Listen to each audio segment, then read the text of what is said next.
তুমি স্বীকার করলেও মরে যাবা, স্বীকার না করলেও মরে যাবে। চোখ বন্ধ রাখলেও কবরে যাইতে হবে, চোখ খোলা রাখলেও কবরে যাইতে হবে। কি বলেন? রাজপ্রাসাদের মানুষটাও মরে যাবে, কুড়ে ঘরের মানুষটাও মরে যাবে। সুখের খাবার যার মুখে সেও মরে যাবে, ভিক্ষার থালা যার হাতে সেও মরে যাবে। যাবে না? তো যেটা নিশ্চিত অনিবার্য বাস্তবতা, যে মৃত্যুকে আড়াল করার, অস্বীকার করার, পাশ কাটার কোনোই ব্যবস্থা নাই, কোনোই ব্যবস্থা নাই। না না ক্ষমতা দেখাইয়া, না কাইন্দা কাইটা, কোনো সিস্টেম নেই। ক্ষমতা দিয়েও মৃত্যুকে ঠেকানো যাবে না, কাইন্দা কাইটাও কি করা যাবে না মৃত্যুকে। যেটা নিশ্চিত সেটাকে ভুলে যাওয়া কেন ভাই? কেন ভুলে যাব আমরা? আল্লাহর নবী সাল্লাল্লাহু আলাইহি ওয়াসাল্লামের যেই হাদিস আমি পড়ছি, এটাই নবীজি বলছেন, আকসিরু যিকরা হাদিমিল লাজ্জাত। আমার উম্মত প্রতিদিন বেশি বেশি ওই জিনিসটাকে স্মরণ করো যেটা তোমার সমস্ত স্বাদ, আহ্লাদ, সমস্ত ব্যস্ততা সবকিছুকে স্তব্ধ করে দিবে। সবকিছু, সেটার নাম মৃত্যু। হাদিসে আছে মৃত্যু সবকিছু বন্ধ করবে। তোমার নাক, তোমার চোখের দৃষ্টি, তোমার কানের শ্রবণ শক্তি, তোমার জবানের উচ্চারণ, তোমার জিহ্বার স্বাদ, তোমার হাতের নড়াচড়া, তোমার ব্যস্ততার এই জিন্দিগি স্তব্ধ করে দিবে। দিবে কিনা বলে? আমি অনেক সময় বলি, আমার প্রায় সময় জানাজা পড়তে গেলে মনে হয়, দেখবেন জানাজার নামাজেও মনে করেন 10:30 বাজে জানাজার টাইম দিছে, 10:30 জানাজা, 10:34 বাজে গেছে, 30-40 বাজে গেছে। কিছু মানুষের এই পরিমাণ অস্থিরতা, এই মিয়া টাইম টেবিল ঠিক রাখো না, কইলা 10:30 জানাজা, 10 মিনিট ওভার হয়ে গেছে, কতক্ষণ খাড় করায় রাখবা? মানে উনি ব্যস্ত, ওনার এই 10 মিনিট সময় নাই। আল্লাহর কসম বন্ধু, এই মানুষটাও এরকম ব্যস্তই ছিল। যে মানুষটার জানাজা হচ্ছে এখন, যার লাশ এখানে শোয়ানো, এই লোকটাও এমন ব্যস্তই ছিল। তার হাতেও একদিন সময় ছিল না। আজ গোটা পৃথিবী সব আগার জায়গায়, এই বেচারা শুধু নিস্তব্ধ। চোখের সামনের জলজ্জান্ত মানুষটা স্তব্ধ, আর হাত নড়ে না, পাও নড়ে না, আর চোখ নড়ে না, জিহ্বা নড়ে না। এজন্য দুনিয়ার এই ব্যস্ততার ভিতর দিয়ে আমরা যদি মনে করি যে আমি শুধুই দুনিয়া, ভালো মন্দ, লাভ লোকসান, চাওয়া পাওয়া, প্রাপ্তি অপ্রাপ্তি, মনের চাহিদা পূরণ, সবকিছু শুধু দুনিয়া ভাইয়া, বাবা তো আখিরাত কার জন্য? কবর কার জন্য? তাইলে নবীজি সাল্লাল্লাহু আলাইহি সাল্লাম কাকে তাইলে আখিরাত বুঝাইতে চাইছেন? আল্লাহর কোরআন এমন কোন সূরা নাই, কোরআন শরীফের 114টি সূরা, 114টি সূরার এমন কোন সূরা নাই, এমন কোন রুকু নাই কোরআনে যেখানে আখিরাতের কথা, পরকালের কথা আলোচনা নাই।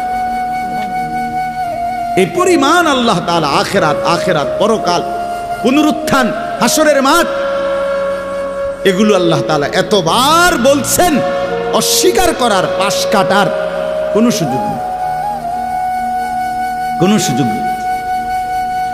কোরআন শরীফে আছে সূরা মুলকের মধ্যে, জাহান্নামী যখন চিৎকার করবে, জাহান্নামের ফেরেশতারা তখন বলবে, আলাম ইয়াতিকুম নাদির, এই নাফরমান, তোমারে কি কেউ কোনোদিন জাহান্নামের ভয় দেখায় নাই? ক্বালু বালা, সে বলবে হ্যাঁ, কদ জাআনা নাদির, আমার কাছে বহু ভয় প্রদর্শনকারী বান্দা এসেছিল। কত ইমাম, কত খতিব, কত আলেম, কত ওয়াইজ, কত বক্তা, কত পীর, কত মাশায়েখ, কত আউলিয়া, কত বুজুর্গ চোখের পানি ফেলে ফেলে বারবার বারবার আমার এই জাহান্নামের কথা বলছিল, কিন্তু ফাকাদ্দাবনা, আমি মিথ্যা মনে করেছি।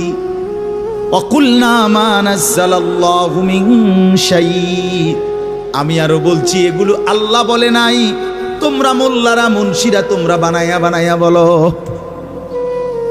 হ্যাঁ, অনেক বেত্তমিজ লোক আছে, ও আইতো না, হুজুররা যত কয় এত না, না ওরা জানে, ওরা আগেও একবার ফিডা খাইয়া আইছে, ওরা একবার ঘুরে আইছে হাসরের মাঠ, ওরা জানে যত কয় এত না। ও কইতে লাগলে সবাই কয়, বাড়াইয়ে কয়, মাইক ফাইলে কে না কয়। এই সমস্ত বিদ্রুপ আলেমদের কথাকে আপনি অবজ্ঞা করিলেন। আসলে তো আলেমদের কথা না, কথা যদি হুজুরের কথা হইতো তাইলে না হয় আপনি ফেলে দিতেন, কিন্তু জবানে না হুজুরের কথা, তো সরাসরি আল্লাহর কথা, তো রাসূলুল্লাহর, আল্লাহর, তো সে কথা প্রত্যাখ্যান করলেন কেন? আপনি আমার কথা, আমার ব্যক্তিগত যদি কথা হয় সেটা ফেলে দেন, কথা বোঝেন নাই। কিন্তু উলামায়ে কেরাম আপনাদেরকে নসিহতের মাধ্যমে নিজের ব্যক্তিগত হুজুরদের কথা বলে না, কথা বলেন না কেন? কার কথা বলে? আল্লাহর কথা বলে, রাসূলুল্লাহ সাল্লাল্লাহু আলাইহি সাল্লামের কথা বলে, তো সেটা বাদ দিলেন কেন? সেটা বাদ দিবেন। আমার ব্যক্তিগত কথা তো আপনাদের ধরতে বলি নাই, আমার ব্যক্তিগত কথা বলি, আপনারা দেখি গ্রহণ করেন কিনা বলেন। মনে করেন আমি কুমিল্লা ক্যান্টনমেন্ট থাকি, ময়নামতি সাহেবের বাজার, আমার মাদ্রাসা বাসা ওইখানে। তা আমি কুমিল্লা ক্যান্টনমেন্টে একটা বড় টাওয়ার আছে, গুমতি টাওয়ার।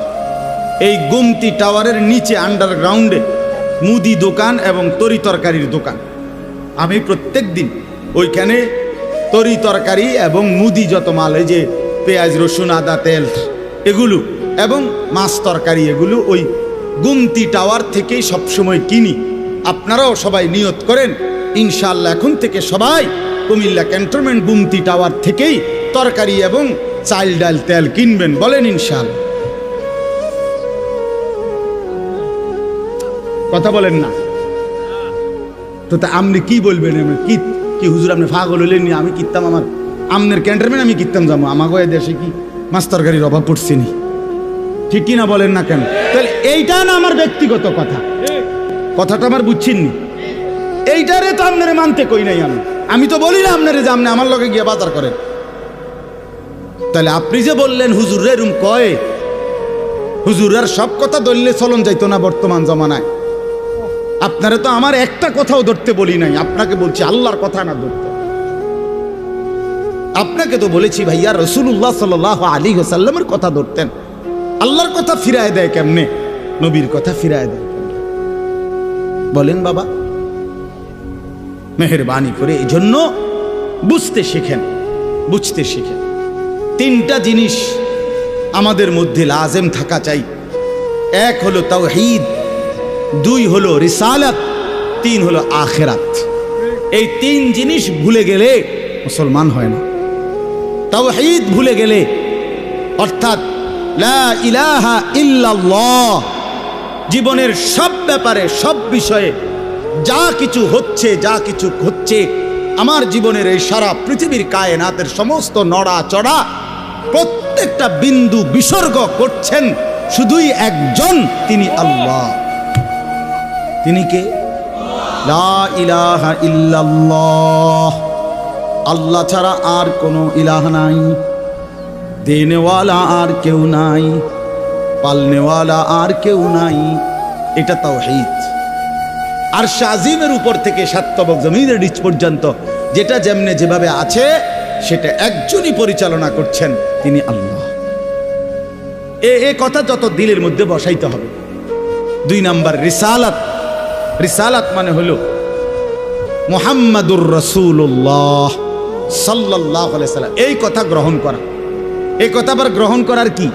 এই কথা গ্রহণ করা হইল মুহাম্মদ আল্লাহর রাসূল, আল্লাহ আমার জন্য উনাকে পাঠাইছেন, অতএব আমার জীবনের হাসি কান্না আনন্দ বেদনা, রাত দিন, ঘর সংসার বাজার ব্যবসা, আয় রোজগার, স্ত্রী পুত্র পরিজন, কদম কদম বিন্দু বিন্দু নিঃশ্বাস নিঃশ্বাস আমি অনুসরণ করব একজনকে, তিনি মুহাম্মাদুর রাসূলুল্লাহ সাল্লাল্লাহু আলাইহি ওয়াসাল্লাম।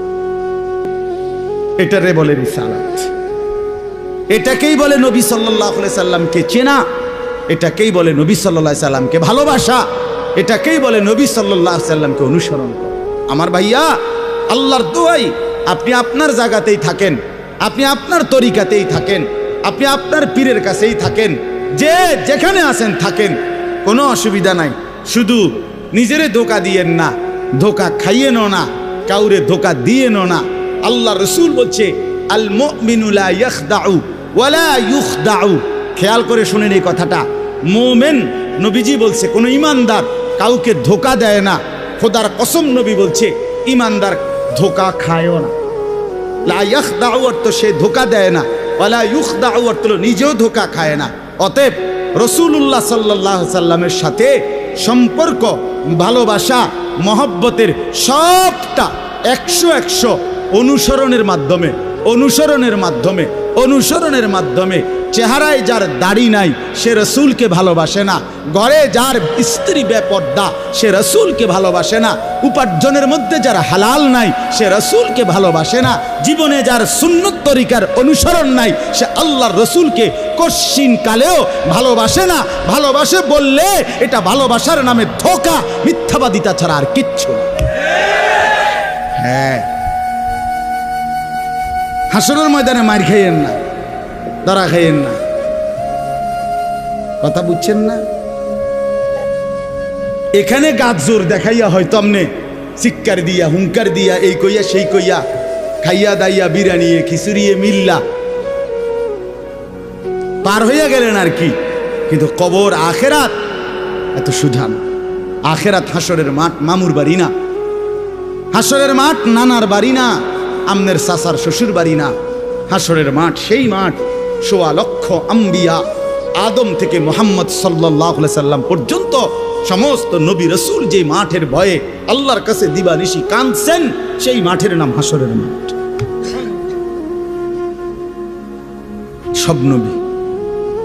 সব নবী আল্লাহর কাছে হাসরের মাঠের ব্যাপারে দোয়া করছে। আমাদের নবী সাল্লাল্লাহু আলাইহি সাল্লাম পর্যন্ত যার কোনো গুনাহ নাই, যিনি নিষ্পাপ, সেই নবীজি পর্যন্ত 5 ওয়াক্ত নামাজের পরে সব আলেমদেরকে জিজ্ঞাসা করেন, নবীজি নিয়মিত 5 ওয়াক্ত নামাজের পরে দোয়া করতেন, আল্লাহুম্মা হাসিবনি হিসাবান ইয়াসীরা। আল্লাহ, হাসরের মাঠে আমার ভয় লাগে, আমি মুহাম্মদের, আপনার বন্ধুর হাসরের মাঠের হিসাব সহজ করে দিও। নিজের ব্যাপারে বলছে। এই জন্য বাপ রাগ হইয়েন না। 1 নম্বর তাওহীদ, কলিজার ভিতরে ঈমান মজবুত করতে হবে। 2 নম্বরে রিসালাত, জিন্দেগীর মধ্যে রাসূলুল্লাহ সাল্লাল্লাহু আলাইহি সাল্লামের অনুসরণ নিশ্চিত করতে হবে। কেন মেসওয়াক করেন না? আপনি জানেন নবীজি মেসওয়াক করতেন, এই জন্য করেন না। কেন দস্তরখান বিছায়া খানা খান না? আপনি জানেন, শুনছেন যে নবীজি সাল্লাল্লাহু আলাইহি সাল্লাম দস্তরখান বিছায়া সমান জায়গায় খানা খাইতেন, এই জন্য আপনি ইচ্ছা করে এটা বিছান না। কারণ আপনার কলিজার ভিতরে সিদ্ধান্ত, আমি মুহাম্মদুর রাসূলুল্লাহ সাল্লাল্লাহু আলাইহি সাল্লামের বিরোধিতা করব। কেন আপনি দাড়ি কাটেন? কারণ আপনি শুনছেন নবীজি দাড়ি লম্বা করতে বলছে, এই জন্য আপনি এটা বুঝাইলেন। রাসূলুল্লাহ সাল্লাল্লাহু আলাইহি সাল্লাম আপনি কইছেন, আচ্ছা আমরে দেখাম, আপনি জানেন। হ্যাঁ, আপনার বাম পাও দিয়া ঢুকতে বাথরুমে, টয়লেটে মনে থাকে না। কেন মনে থাকে না? আপনি জানেন না এটা নবীজি বলছে। কথা বলেন না, নাকি ওই কাউমি মাদ্রাসার হুজুররা কইছে? কথা বলেন না। মেসওয়াক এটা রাসূলুল্লাহ সাল্লাল্লাহু আলাইহি সাল্লামের সুন্নত না কওমি আলেমদের সুন্নত? কথা বলেন না আপনারা। তো এটা করেন না কেন? কারে ওহাবি বলেন? কারে গালি দেন? কেন গালি দেন? কি বুঝে গালি দিলেন? কেন বললেন? বলেন, কি অপরাধের কারণে আমি রাসূলের দুশমন হব? কেন? আমি মিসওয়াক করি এই অপরাধের কারণে না? কথা বলেন না কেন? আমি দাড়ি রাখছি দেখে এই অপরাধের কারণে? কোন আমার স্ত্রী পর্দানশীল, আমার মেয়ে পর্দা করে, আমার ঘরে টেলিভিশন নাই, আমার রোজগারের মধ্যে আমি হারাম করার চেষ্টা করি না, তো সব ক্ষেত্রে রাসূলুল্লাহ সাল্লাল্লাহু আলাইহি সাল্লামের সুন্নাতের উপরে চলার চেষ্টা করলাম, তো আমি রাসূলের দুশমন কেন হলাম? আমি বুঝাইলাম, আমি বলতে মানে আপনি যে কোনো একজন আলেমে দ্বীনকে আপনি কেন নবীর দুশমন বলবেন? এত বড় জুলুম কেন করেন? এত বড় কেন জুলুম করেন বাবা? চা দোকানে বসে একজন আলেমের বদনাম করলেন, আপনি আন্দাজ করলেন একজন আলেমের ইলমের কদর কত? আমরা কিতাবে স্পষ্ট পড়ছি সারা পৃথিবীর ইমানদারের সমস্ত বন্দিগি আর আল্লাহর রাস্তায় জিহাদ, এই দুইটার পার্থক্য কদ্দুর। সারা পৃথিবীর ইমানদারের সমস্ত ইবাদাত একটি সমুদ্রের মধ্যে যদি কেউ আঙ্গুল দেয়, আঙ্গুল চুবায়, তো আঙ্গুলের অগ্রভাগে পানি লাগবে যে দূর, এতে করে সমুদ্রের ঢেউ তো বন্ধ হয়ে যাবে, ঠিক না? নৌকা চলা বন্ধ হয়ে যাবে না? সমুদ্র টের পাবে কিছু? কিতাবে স্পষ্ট আছে একজন ইমানদারের সমস্ত মুমিনের সব ইবাদত একত্র করিলে এইটার মর্যাদা হলো আঙ্গুলের অগ্রভাগের পানি। আর আল্লাহর রাস্তার জিহাদ ফি সাবিলিল্লাহ, জীবন দেওয়া, জিহাদ করা, এটা সমুদ্রের বাকি পানি। এরপরে লিখছে যে সমস্ত ইবাদত এবং আল্লাহর রাস্তার যুদ্ধ, এইটাও এবার একসাথ করেন। এই সবটা এবার ইবাদাত এমনকি জিহাদ সবটা একত্র করিলে আঙ্গুলের অগ্রভাগের পানি, খোদার কসম, আল্লাহর কসম, এলেম, কোরআন সুন্নাহর এলেম, এইটা সমুদ্রের বাকি পানি। বিশ্বাস করে এবার বলেন এক আলেমে দ্বীনের কদর করে আপনি কারে টিটকারি করলেন? কারে? আবার আপনার মসজিদের ইমাম ৬,০০০ টাকা বেতন দেখে আপনার চোখে লাগছে না? বেটার বেতন কম, হ্যাঁ বেটার বেতন কম তো আপনি না কম দিছেন, উনি নি কম নির্ধারণ করছেন, আপনি না তারা মূল্যায়ন করেন না। কথা বলেন না কেন?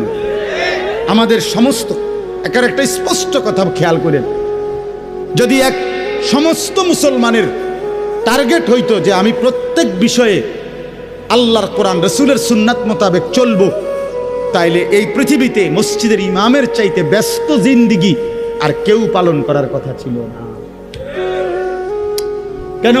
ওই মহল্লার সমস্ত মানুষের ঈমান, ইসলাম, আখিরাতের সমস্ত দিক নির্দেশনা সারাক্ষণ উনাকে দিতে হইতো, তখন উনার কদরও হইতো অনেক, তখন উনার বেতনও হইতো অনেক, উনার হাদিয়াও হইতো অনেক। কিন্তু আমাদের কলিজার ভিতরে আখিরাত লাগে না মনে হইছে, কোরআন তিলাওয়াত লাগে না, রসুলের সুন্নাত লাগে না, মেয়ের বিয়েটার মধ্যে নবীর সুন্নাত কি এটা জানার দরকার নাই, ছেলের বিয়েটার মধ্যে নবীর সুন্নাত কি এটা জানার দরকার নাই। ওই হদ্দার মাতব্বর মিল্লা তারা ঠিক করছে বিয়েটার মধ্যে চেয়ার হইব ২০০, টেবিল হইব মোট ৩০টা, গেট হইব একটা ৭০,০০০ টাকা দামের গেট, হাইয়েস্ট গাড়ি যাব ৬০টা, প্রত্যেকটার মধ্যে বেড়া বেড়ি মিল্লা বইব ১৪ জন, তো ৫টার মধ্যে ৫, ১৪, ৭০ জন।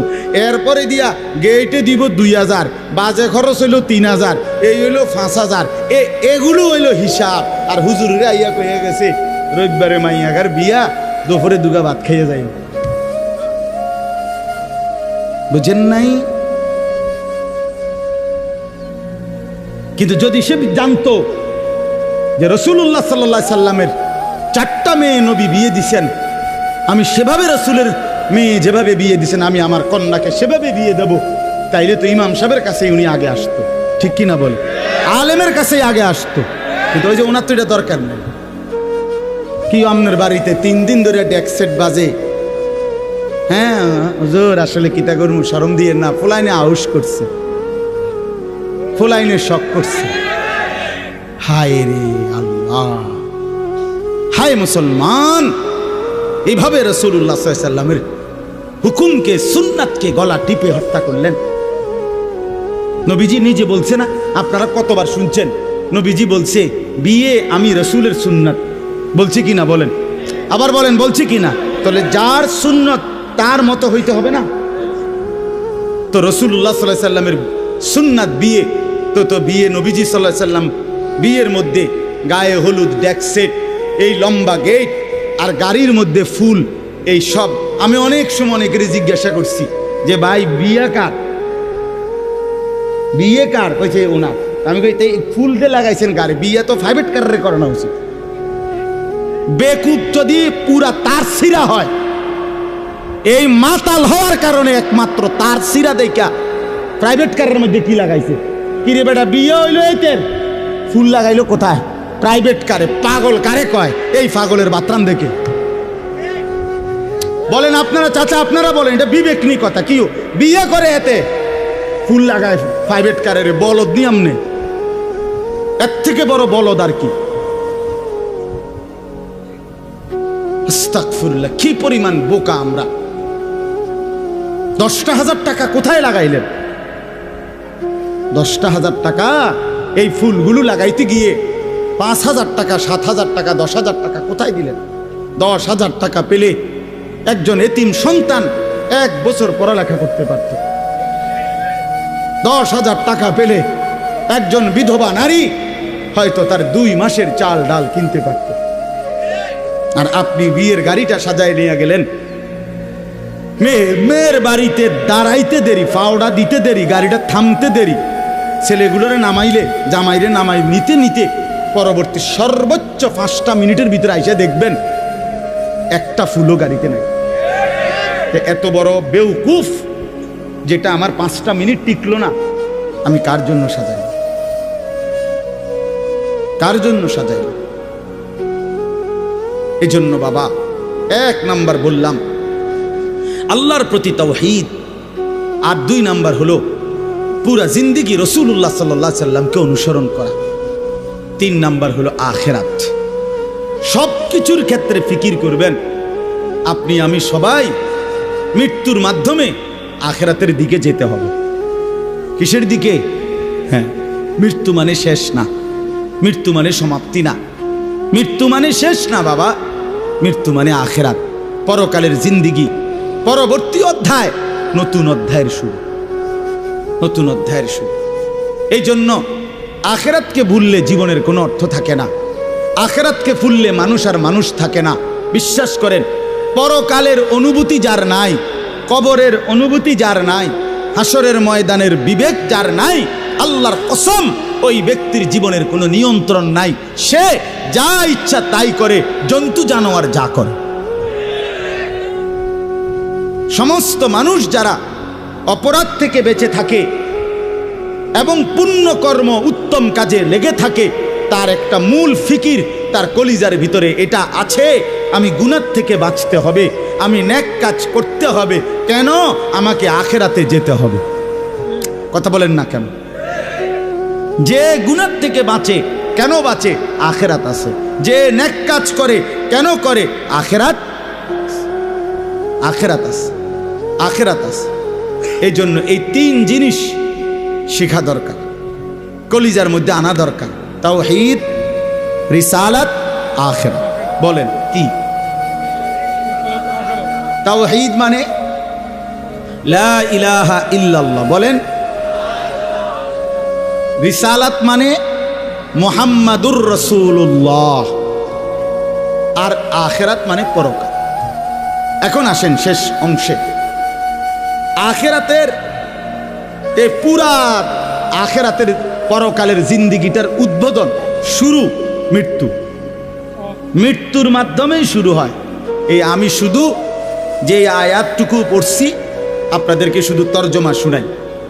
আল্লাহ তাআলা বলেন, দুনিয়ার জীবনে, এই অল্প একটু, আর দুনিয়ার জীবনে যেই মানুষটা আল্লাহর নাফরমানি, অবাধ্যতা, রাসূলের বিরোধিতা, কোরআন সুন্নাহর বিরোধিতা, আল্লাহর হুকুমের বিরোধিতা করে কাফের, মুশরিক, বেঈমান, নাফরমান, পাপী হয়ে জিন্দেগিটা কাটাইছে, আল্লাহ তাআলা বলেন তার আখিরাত যে কঠিন হবে এটার প্রথম প্রমাণ হলো তার মৃত্যুর মুখে গিয়া আজরাইল মালাকুল মউত যখন আসবে, আল্লাহর কসম আল্লাহ বলেন তার মৃত্যুর যন্ত্রণাটা হবে অত্যন্ত ভয়ানক। এটা দিয়েই শুরু হবে। সে মালাকুল মউত আজরাইলকে দেখেই আর তার রুহু কবচ দেখেই সে বুঝে ফেলবে তার পরবর্তী স্টেজ বড় বিপজ্জনক, তার সামনের জিন্দেগি বড় বিপজ্জনক। আল্লাহ তাআলা বলেন সমস্ত নাফরমান ব্যক্তির জান কবজের মুহূর্তটা খুব বেশি যন্ত্রণাদায়ক, খুব বেশি যন্ত্রণাদায়ক, খুব বেশি। এই যন্ত্রণার সিস্টেম হইল, নবীজি বলছেন প্রত্যেক নাফরমান পাপী, হাদিসের মধ্যে আছে নেককার ব্যক্তি, ফেরেশতা আজরাইল অত্যন্ত সুন্দর আকৃতিতে নেককার ব্যক্তির কাছে আইসা তার রুহু কবজের সময় বলবে, হে পবিত্র আত্মা, আল্লাহর সন্তুষ্টি নিয়ে তুমি বের হয়ে আসো।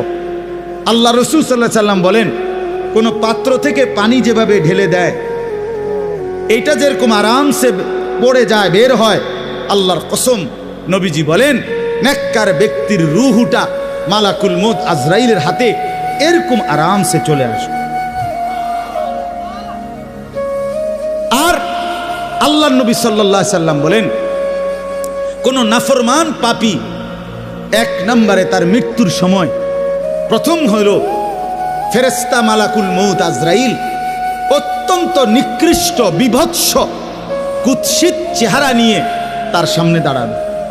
আমার কাছে আরবি কিতাব আছে, ইমাম কুরতুবির কিতাব আত-তাযকিরা, এই কিতাবের মধ্যে আছে ইব্রাহিম আলাইহিস সালাম একবার আজরাইলকে বলছিল, আজরাইল কোন নাফরমান পাপী ব্যক্তির যে সময় জান কবজ করো তখন তুমি যেই চেহারা নিয়ে তার সামনে দাঁড়াও ওইটা আমার একটু দেখাও। কিতাবে আছে আজরাইল বলছে ইব্রাহিম আলাইহিস সালামকে যে আল্লাহর কসম আপনি সহ্য করতে